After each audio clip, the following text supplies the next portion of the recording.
এই স্লোগান যে দিচ্ছে এ হচ্ছে গুপ্ত, এই মিটিং ডিস্টার্ব করার জন্য এসছে। এত ইমোশনাল হলে চলবে না তো, ইমোশনকে কন্ট্রোল করতে হবে, এত ইমোশনাল হলে চলবে না। ইনশাল্লাহ 13 তারিখে বিএনপি সরকার গঠন করলে 10,000 টাকা পর্যন্ত কৃষি লোন আমরা সুদ সহ মওকুফ করে দিতে চাই। আমরা এই দেশের মা বোনদেরকে স্বাবলম্বী হওয়ার জন্য আমরা তাদের কাছে ফ্যামিলি কার্ড তুলে দিতে চাই। এই দেশের কৃষক ভাইদেরকে স্বাবলম্বী করার জন্য আমরা কৃষক ভাইদের হাতে কৃষি কার্ড তুলে দিতে চাই। এই দেশের কৃষক ভাইদেরকে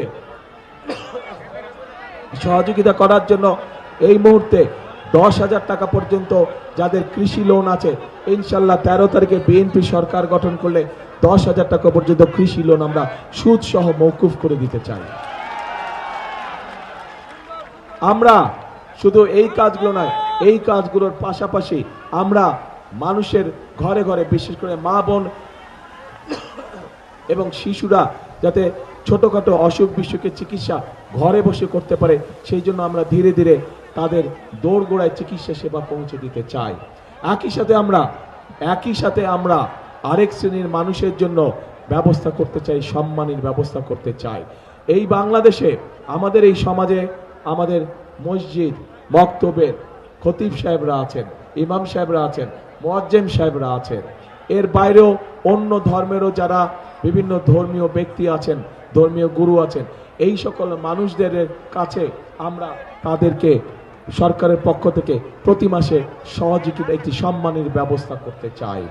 প্রিয় ভাই বোনেরা, এইভাবে আমরা প্রত্যেকটি শ্রেণী পেশার মানুষের পাশে এসে দাঁড়াতে চাই। এই হচ্ছে আমাদের সংক্ষেপে পরিকল্পনা। আমরা আগামী দিনে কিভাবে, ভাই স্লোগান পরে দাও না, ভাই স্লোগান পরে দাও। এই স্লোগান যে দিচ্ছে এ হচ্ছে গুপ্ত, এই মিটিং ডিস্টার্ব করার জন্য এসছে।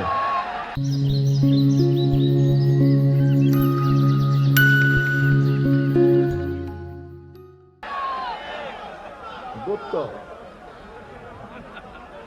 হ্যাঁ দেখতে চাই, দেখেছ? ঠিক আছে। এখন এই জন্য আমি বলেছি ভাই, আমার পরিকল্পনা দেশ কিভাবে গঠন হবে সেই পরিকল্পনার কথা আপনাদের সামনে তুলে ধরেছি। হইচই করলে কথা বলবো না ভাই, হইচই করলে কথা বলা যায় না, আজ চুপ শান্ত হতে হবে। আমরা কিভাবে দেশ পরিচালনা করতে চাই সেই কথা আপনাদের সামনে সংক্ষেপে আমি তুলে ধরেছি। কারণ আমাদের হাতে পরিকল্পনা রয়েছে, যেই পরিকল্পনার মাধ্যমে আমরা এই দেশের মানুষের ভাগ্যের পরিবর্তন ঘটেছে। কিন্তু কিন্তু কিন্তু একটি রয়ে গেছে বড় কিন্তু। সেই কিন্তুটি হচ্ছে ওই যে জিজ্ঞেস করলাম আপনাদের পরিকল্পনা কি, জনগণের পরিকল্পনা? আমাদের পরিকল্পনা তো বললাম, আপনাদের পরিকল্পনা কে? বুঝি না কিচ্ছু বুঝি না। ধানের শেষ কে? ধানের শেষ কে ভাই? ধানের শেষ আপনাদের পরিকল্পনা? ইনশাআল্লাহ ইনশাআল্লাহ। ওই যে পিছনে মানুষগুলো, আপনাদের পরিকল্পনা কি? ধানের শেষ? ইনশাআল্লাহ ইনশাআল্লাহ। তাহলে প্রিয় ভাই বোনেরা, আমিও আস্তে আস্তে আস্তে দাঁড়া ভাই, এত ইমোশনাল হলে চলবে না তো, ইমোশনকে কন্ট্রোল করতে হবে, এত ইমোশনাল হলে চলবে না। বসেন একটু ধীর হয়ে বসেন, শান্ত হয়ে বসেন। প্রিয় ভাই বোনেরা, বিষয় হচ্ছে আমাদেরকে যেই মানুষগুলো তাদের জীবনের মূল্য দিয়ে আমাদেরকে আজকে স্বাধীন করে দিয়ে গেছে, যেই মানুষগুলো তাদের জীবন উৎসর্গ করে আমাদেরকে আজকে কথা বলার সুযোগ দিয়ে গেছে, যেই মানুষগুলো তাদের জীবন উৎসর্গ করে আজ আমাদেরকে এমন একটি পরিবেশ দিয়ে গেছে যেখানে আমরা দেশ গড়ার কাজ শুরু করতে পারবো,